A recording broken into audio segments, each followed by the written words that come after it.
Hello and welcome to Newspeak, the New Culture Forum's weekly current affairs programme. My name's Emma Webb and I'm joined this week by Senior Fellow and Cultural Historian Philip Kiszely, Rafe Heydel-Mankoo, who is a Senior Fellow and also a Royal Historian, and Peter Whittle, the Director of the New Culture Forum.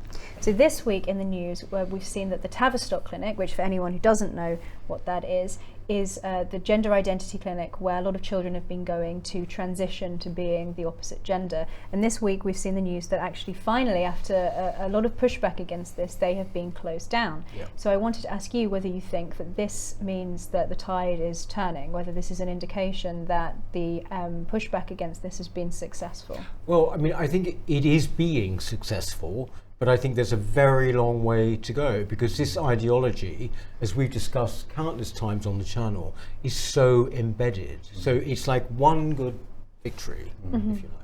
I mean, I think the interesting thing about the Tavistock and what people have pointed out about it is that when it comes to any kind of mental illness or mental condition, there is usually for a patient a long period of discussion and therapy before any kind of medical procedure it goes through.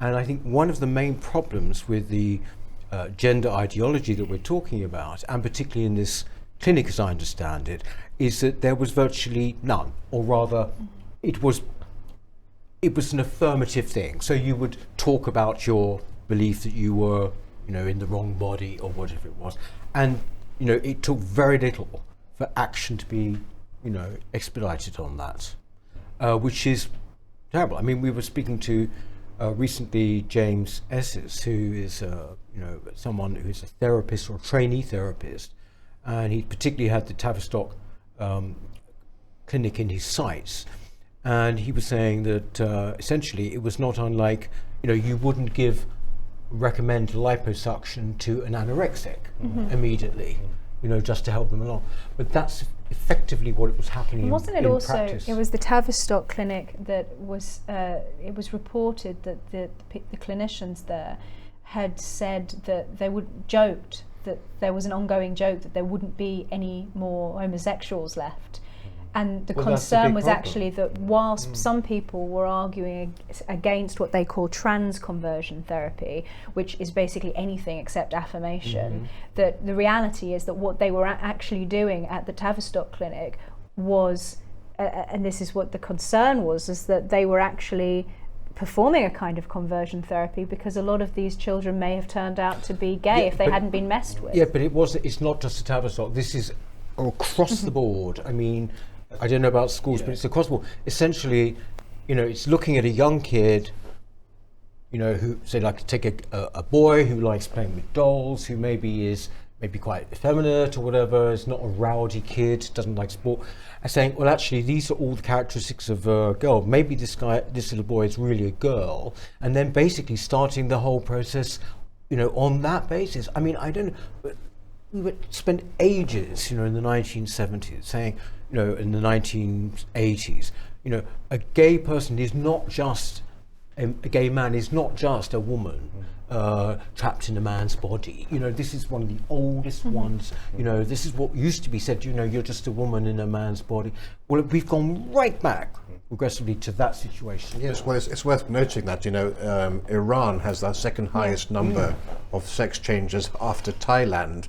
And this is all because this man who thought he was a woman went in to see the Ayatollah Khomeini, if you can believe it, draped in the Iranian flag, demanding this. And he was beaten up by the guards, but the Ayatollah welcomed him in and had a fascinating conversation and liked this chap so much, chapess so much, that decided that they would enforce, they issued a fatwa to actually enable sex change legislation. But why was this? Because of the virulent homophobia in the country, and because they couldn't stand the idea of two men having sex, that they enforced this. And this does bring back some of this idea of social engineering and trying to actually have conversions. And you can just imagine, a Fatima Whitbread or a Martina Navratilova or, a Larry Grayson or John Inman going through precisely this process today, if they were alive today, and went to one of these clinics. I think what it does, it really highlights the ideological aspect of it, doesn't it? And if we think about the process, I think that's the really important thing to do. So we start with tolerance, and we're obviously a really tolerant society. We should be a tolerant society. Then we go to acceptance, don't we? and that means a little more give and take and a little more engagement, and that's absolutely right. It changes then, doesn't it? It goes from accepting people to promoting ideologies when it gets to celebration. And so when we're celebrating pride in the street, that becomes ideological. But there's a further step, and I was just thinking about this, and that's participation, and that's pride in the classroom. And I think the Tavistock is the next step, isn't it? That's pride in the classroom. The one thing for me is, because it's indoctrination, the one thing for me is that this is one victory. I think I don't think you can extrapolate further than that. It's one victory for medical ethics over ideological advocacy. I think that's. Do you think that the effect of this will be that the tide is quelled? So people have talked about social contagion amongst young people. Do you think it could lead to the situation being aggravated in backlash, or do you think that actually the fact that this means that the primary place where people would go, the gender identity clinic in the UK, has now been closed down, that actually that will quell some of the tide of that, and that a lot of the people who have pushed back against this, who are concerned on safeguarding grounds, will have, in a sense, saved a generation of children? Or do you think that this is something that is a sort of, it's a false dawn? Well, it's too early to tell, because there is talk about smaller centres opening up nationally and in the regions to take account of the closure of Tavistock. But what I think amazes me more than anything else is how long it's taken for us to come to this day. Because yes, this is an important battle, but it's part of a long war, and this is by no means Waterloo. We still have a long, long way to go. And to consider, the Tavistock Centre's been around since the 1990s, but it's been since 2016 that you've seen this huge flood, which seems to me to be a case of sort of mass hysteria almost, or this fashion, telling children this is, the way to be because it's fashionable to be so. And a society's main priority is surely the protection of children. And what we've seen, whether it be Rotherham and rape gangs, or here, we are seeing a society neglecting and indeed abusing its children for the sake of progressive values. And those progressive values still hold the sway in modern society, and until that is dismantled, you're going to see this continued abuse of children. And it's quite appalling to see the sorts of things that were taking place. And of course also the influence of post-structuralism, because the head psychologist there, Bernadette Wren, is imbued in Michel Foucault and post-structuralism, and people that I don't actually think realise what an important part that plays in the ideology of the Tavistock, which goes far beyond the realms of medicine. I think I think that's absolutely the point, because when you sort of say, when you try to consider what is the motive of the people who do this, say at the Tavistock, or for that matter who push it in schools or whatever, what are they actually after? Is it just, some people say, oh, it's a misplaced sense that they want to be inclusive. Well, I think that's actually, I would say that's giving them way too much benefit of the doubt. I would say that it is an ideological thing. Well, sorry, just to jump in there. I think what you need to do, all you need to do to look at the motive of teachers in particular, is look at TikTok. So you see this TikTok, the libs of TikTok. I'm not saying all liberal teachers are like that, but you get a very good idea of what's going on in some classrooms where it's absolute indoctrination. There are pride flags all over the place. This is one example in America where this teacher had taken down the Stars and Stripes and thrown it away and was joking about, didn't know where it was, she plastered Pride TM, and it's not. If it was just one or just a few, then you would think, oh well, there are some crazy nutters out there. But that's why I said before about the idea of participation and ideological participation. You absolutely see it in the classrooms, and it's got emblems. Well, the other aspect of that though is also that the idea that they're sort of separating children from parental control. So one of the reports suggested that within schools that the problem is that they're basically encouraging children or allowing children to change their gender and not informing their parents, and so it's creating a generation of young people who are separated from parental control. And it's also teaching them that there are some things that you don't tell mum and dad about that, which I think is another safeguarding concern. But in doing so, it creates a sort of section of of the youth in a very Maoist way. It creates a section of the youth who are really warriors for progressive, in quotation, scare quotes, causes, and can enact that, and it creates this kind of generational conflict. I think what's happening as well, you can see it in the language, and we always know that you can see it in the language, but the word safe is used. They felt safe enough to tell me because the parents are unsafe. That's always the way. And the other kind of sleight of hand with language is, are people queer or non-queer? See what they're doing there. People queer or non-queer. This isn't about being gay or gay liberation or people or anything like this. This is about being ideologically queer front and centre, or being non-queer on the periphery. But James Lindsay did a very interesting podcast recently where he talks about the idea of queering, going back to what you were saying about post-structuralists, that queering or being queer does not just relate to people who are, say, homosexual, LGBTQ+. That he was talking particularly about this article that was redefining being disabled as a way of being queer. That queer is anything that is subversive, anything that is against the status quo, and therefore to be queer and to enact being queer is to be subversive, is to be in many ways destructive. Yeah, the process of queering is queering the culture, changing the culture, adapting the culture, putting queer front and centre. Or destroying it. Yeah, or destroying it. Actually, that's the point. I mean, you need to sow confusion amongst people if you really want to set about, let's be honest, a kind of revolutionary situation. Make them uncertain about what they can and cannot do in the law, which we already have. Sow general kind of confusion psychologically and demoralise. And I mean, this goes right to the very root. You know, if you can sow the seeds of uncertainty in what the latest one being 2-year-old trans, last week. Yeah.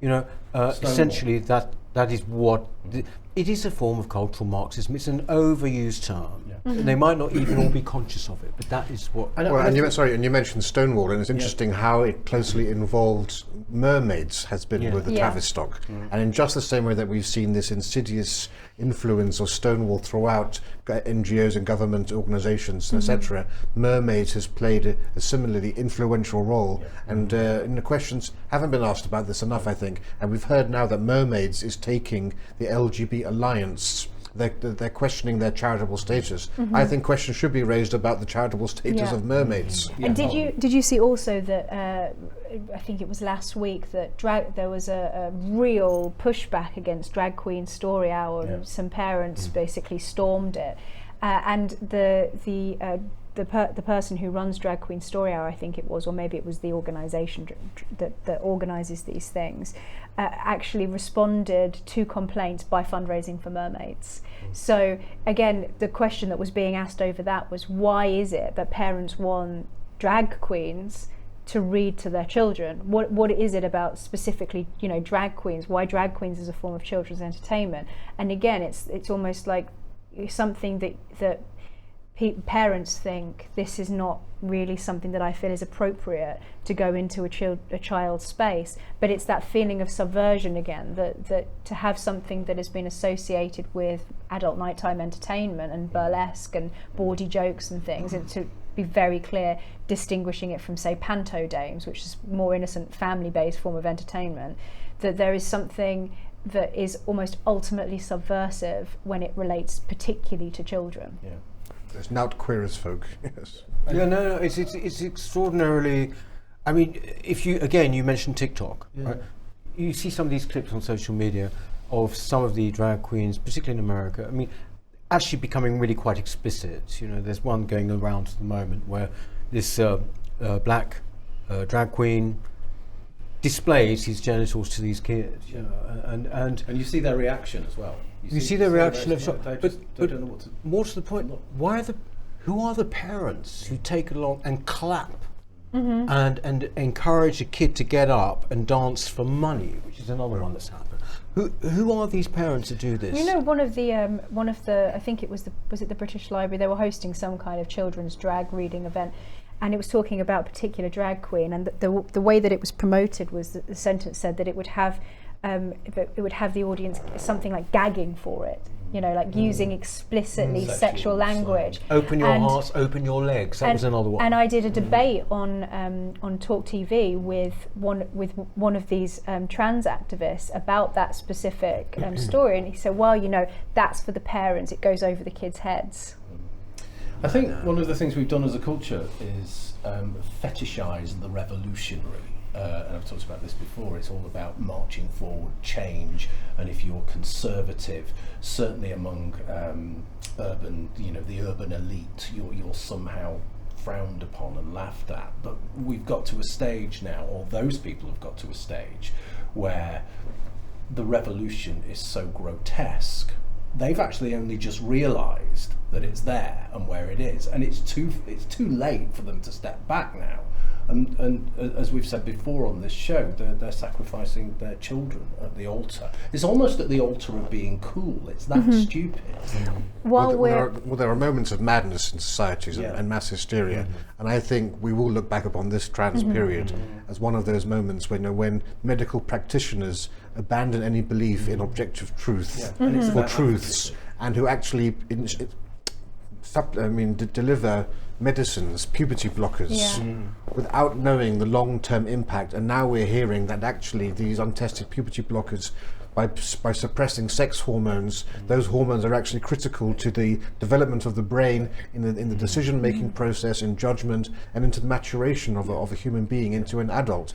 And we have no idea what we're doing, and I think we're going to rue the day, and I just think the next couple of decades are going to be so tragic, and there are going to be so many horror stories emerging over the next 20 years because of places like the Tavistock. But the road to it has been very clear, hasn't it? We fetishise youth and stupidity, and we look down on experience. Experience is now a bad thing, isn't it? So we're here. Who'd have thought it, eh? Wow.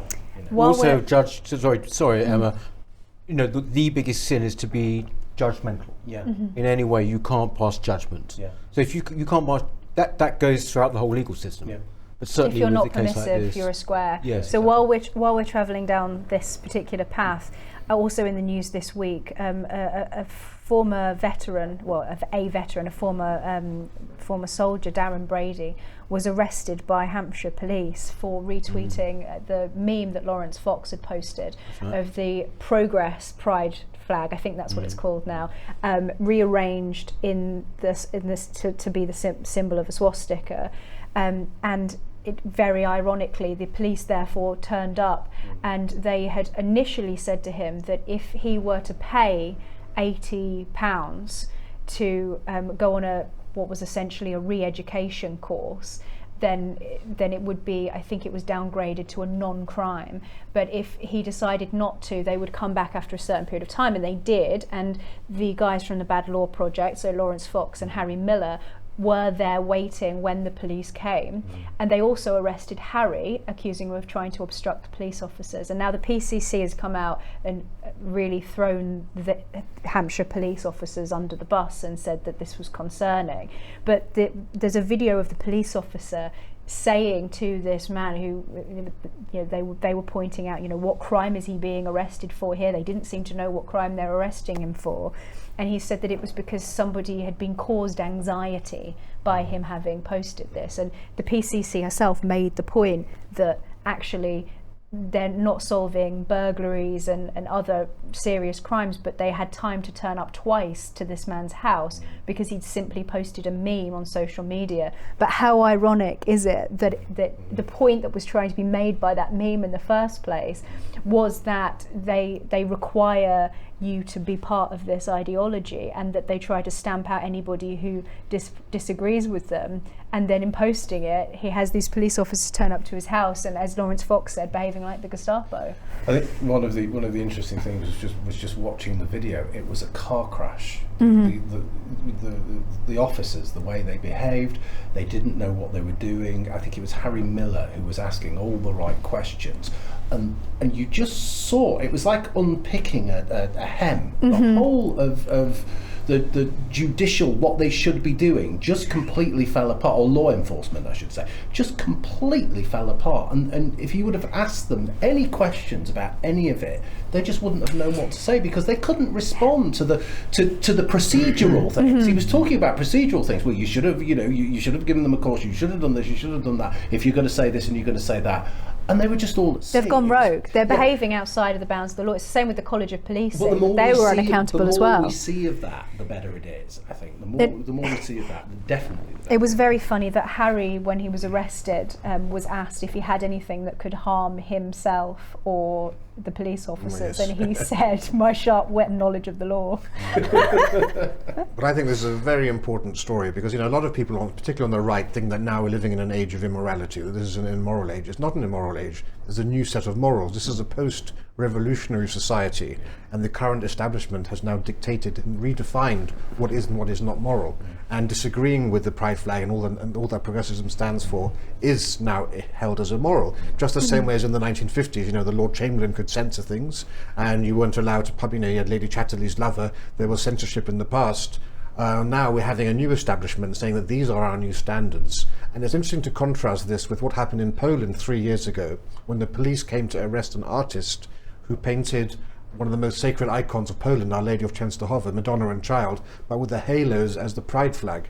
And that was seen for exactly the opposite reason, as offending the sentiments and sensibilities and morals of Poland. And to me, the two sides of the same, I would defend the right of that artist to do that in Poland. Yeah. I would defend the right of someone to do that here. It's, of course, freedom of expression. And what we're seeing, basically, is the same draconian application of those principles, but from two completely opposite polar extremes. I think what helps, practically speaking, is you've got ideology plus thickness as well. Yes. That's it in a nutshell. The guy, the policeman who said that particular thing, you cause anxiety, you could tell that actually he just learned this word salad and didn't really know the implications of what he was saying. And in fact, when I don't know if you've ever had interaction with the police on any level like that, but if I have, and frankly, one is often struck by just a simple lack of intelligence, I'm afraid. But they're perfect fodder for this kind of ideology. The people at the top are putting it down, and they're basically completely compliant. Completely compliant. And it's remarkable, isn't it? Because we see this on the one hand, and we see the Pride Police wearing their rainbow-coloured helmets, and yet at the same time we're told how racist and homophobic they are in the private WhatsApp groups. It's almost as if, is this the same police force? Are there two different wings? Do they ever meet at social parties? It's a very curious matter that the police can be, on one side homophobic and the other side far too progressive. Actually, it's interesting. We can tell when they've really got it wrong, when they've been captured, the police. Look at the people who, on the whole, now praise the police, and look at the people who criticise them. And it's the likes of us criticising them, and the people who praise them on the whole tend to be on the left. I remember, it being in the assembly, it was the same. The police were sort of very good, they're doing this, doing that, and you thought, something wrong here, So, just moving on and slightly back to something that you brought up there, the cult of the child, this focusing on basically the authority of youth. There was an interesting article this week in Unheard by a guy called Paul Kingsnorth about how the West needs to grow up, and I thought this was particularly interesting to discuss today because in the Telegraph also there was an interview with the therapist Gillian Bridge about our the title of this was how our fixation with feelings has created a damaged generation, basically that our sort of focusing on an obsession with our feelings is actually fueling the mental health crisis, and that obviously connects back to what we were talking about in relation to there not being any therapeutic pathways for people who feel gender dysphoria. So how do you see this as how do we feel about it? How do you feel about it, Peter? Tell us, how does this make you feel? No. I mean, this one's quite an old one though, isn't it? I mean, this whole feelings this has been going around for years now. But how do you feel that it sort of meshes in with these other subjects, the trans issue, but also also with this idea that you're committing a crime because you're causing anxiety, that we're almost entering into a kind of sort of therapeutic authoritarianism, right? Well, yeah, I mean, but the thing is, this is an unholy alliance between the left and right. The left we've sort of discussed already. On the right, it is a direct, also concomitant with extreme economic individualism. The consumer, what I want, I've got all these kind of appetites which I need to satisfy. That is also infantilization, but economic. But I mean, this is like been going on 20 years. I mean, narcissism, all the things that characterize children. And it also relates to the idea of lived experience as well, doesn't it? It's all about subjectivity. So, and the idea that objectivity and facts are bad and oppressive, whereas subjectivity is good and nice, and we understand each other, and it puts the individual at the centre of things. But I mean, there are a couple of other things as well, I think. There's one that young people, and this is about a lost generation, isn't it? I deal with young people all the time, and many young people tell me that they've got anxiety and depression, and they've come to be the two words I really can't stand in the English language, because I think what they really mean is, most of them, not all of them, but most of them, it means that they're fed up, okay, and they're lost. So they're lost because the culture is lost. We don't know who we are or where we're going or where we've been.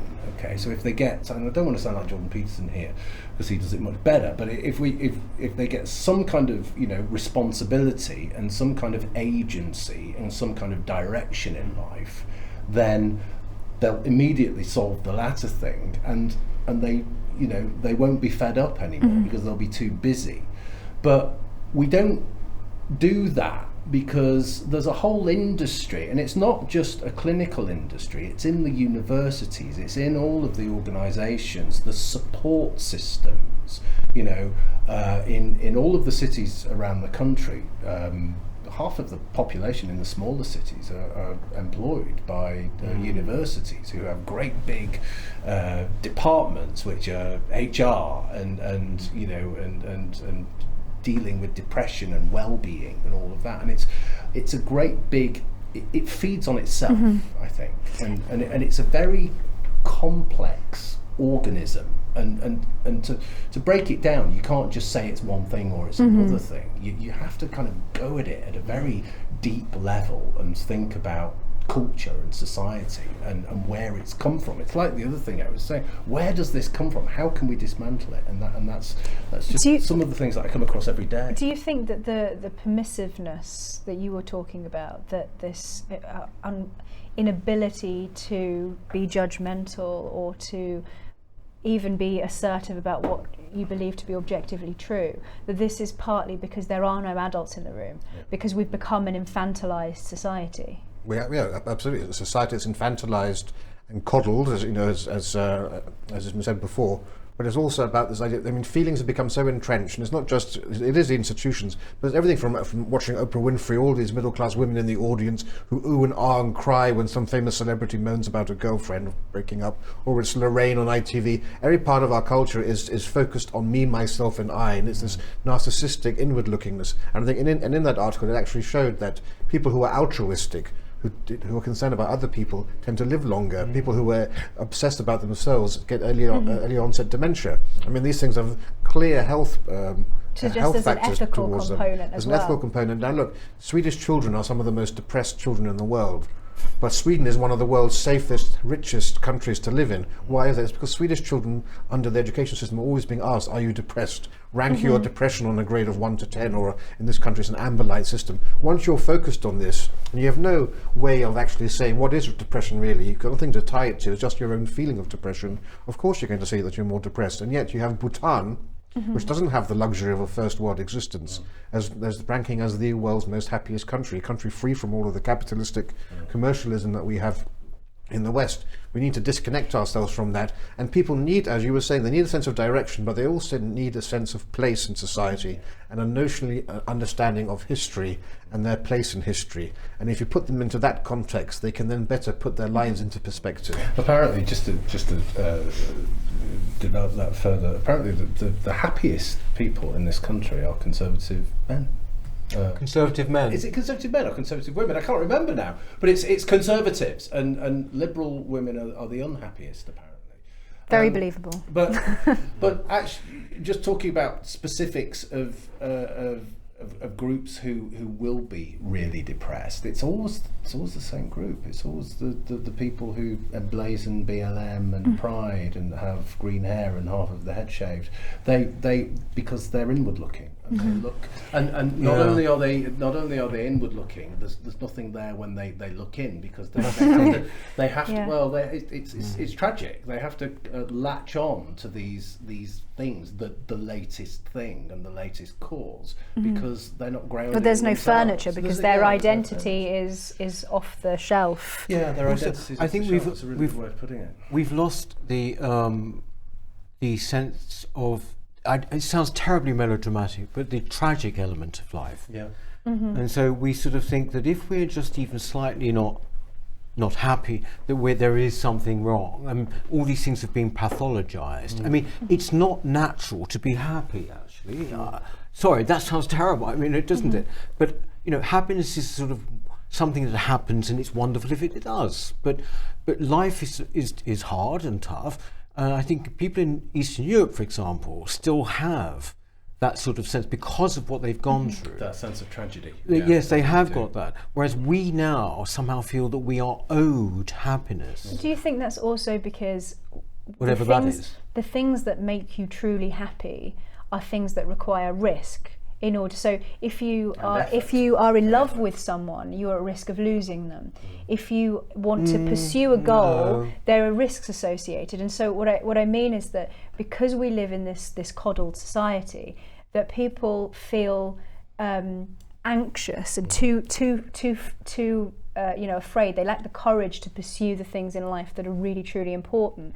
And so instead people will satisfy themselves with cheap thrills, with likes on Instagram, with this kind of consumerist culture, rather than focusing on the things that really require work, like creating a family. I'd agree with what Philip's saying there. Basically what you're saying is a lack of direction. It's a lack of essentially lack of direction. But that's connected to the lack of goals. It is, but there's something else as well, because you're talking about a really good example of Eastern Europe, and we've all got experience of Eastern Europe, and we've been there, and we know what it's like. And I remember going back in the 80s, that culture is defined by tragedy. Our culture is characterised by guilt, I think.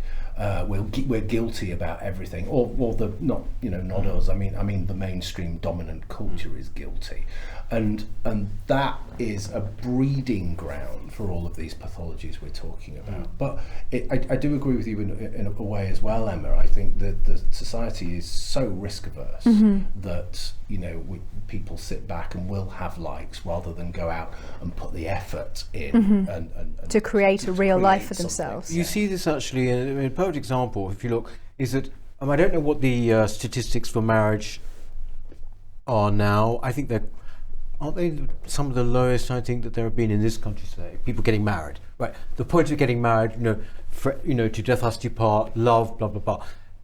I really believe no one thinks that they are seriously actually making a lifelong commitment anymore. However, the ceremony has become this big production. Yeah. I think the average says it all. It's the average cost now is 27 grand. People will put themselves hideously in debt. So That's they the can, average salary, isn't it? Well, they can Average have yearly like salary. butterflies flying out of the invitation and all of that. Seriously, you get that all the time. But Shakespeare said, didn't he? Shakespeare said, when substance goes, ceremony takes over. Words to that effect. And so the substance is all gone, but we're left with these massive things, and people will say, "Oh, it's the most important time of my life," and you don't for a moment think that they mean it. Before we wrap up, let's talk briefly about this article in the Daily Mail by Andrew Neil. So just obviously we're going to have to keep it short because we need to wrap up. But he wrote this piece about how the New York Times has been bashing the UK over Brexit, and I just wanted to get your thoughts on that. Some closing remarks. Yes, well, I think it's no secret at all that the New York Times has it in for Britain, and it's been. But we've seen it with the 1619 project too, right? Where they're trying to change the dates of America's foundation, not from the American Revolution, but from the arrival of slaves. Well, the first black slaves, because there were white slaves before that they seem to have forgotten about. But wokery has taken hold of America's great paper of record. You know, at least the Times and the Telegraph are our papers of record, but they haven't gone quite as far. And there's almost something. There's something, you know, deeply sort of almost like a mental illness amongst the writers of the New York Times that they have this bête noire. Is it because we're their former imperial overlords? I don't know why they've particularly got it in for Britain so much, but it's bizarre. It's really intensified since Brexit, apparently. I mean, the New York Times was always like very liberal, we all know, but the liberals, they now look rather quaint. But they were the kind of midwives to this whole new woke class who've turned on them and indeed are firing them. You know, firing the editors of the various sections if they disagree. But I think it's since Brexit where we dared to go against, you know, the kind of, you know, bien pensant, you know, way of looking at things. And since then it's hugely, but as Andrew Neil says in this piece, you know, for goodness sake, look in your own backyard. Exactly. Yeah. And it's almost as if, you know, the New York Times will be the first ones to criticise Donald Trump for telling lies or allegedly telling lies and all the rest of it, and yet they seem to just exist in their own reality that has no relationship to the truth whatsoever. And they also employ people to write these things about Britain, like we are sort of rat-infested cesspit, you know, and all of that. Who are basically Marxists, these people who write this stuff. On that note, thank you, Peter, thank you, Rafe, thank you, Philip. We will see you next time on Newspeak. Please like and subscribe, comment below, and we look forward to seeing you next time. Hello, if you're enjoying the New Culture Forum channel and you believe in our mission, may I invite you to join our membership scheme at the link below or on our website, newcultureforum.org.uk. Our work is more important now than ever, and we have great plans ahead for the future, but we can't do it without your support. From as little as £3 per month, you can help ensure that we continue on our mission. As a member, you'll receive a range of benefits, including access to exclusive content, invitations to our private events, including here at our studios, free copies of our books, and much, much more, including, of course, our famous NCF mug. If you aren't able to become a member, then please help us by clicking this button and subscribing to our channel. It's completely free. Just remember to also click the bell icon so that you can get notifications when we post new videos. Thank you.